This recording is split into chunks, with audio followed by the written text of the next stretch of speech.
Open the submenu Import bitmap file in the File menu. Select the image for marking. Alternatively, you can complete this operation from the icons in the Drawing toolbar.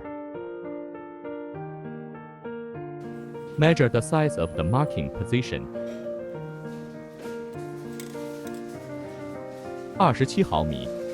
Lock the scale and enter the size. Click Apply. Click Put to Origin and Zoom Pick. Now the image has been enlarged and placed in the middle position. Select the picture, click Gray and Apply.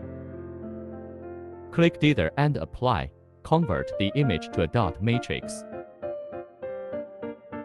Check Pixel Power Adjust. Apply.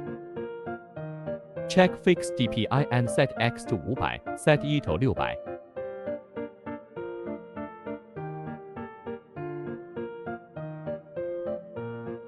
Uncheck Use Default Param. Set parameters like this. Click Red, adjust the material position, then mark.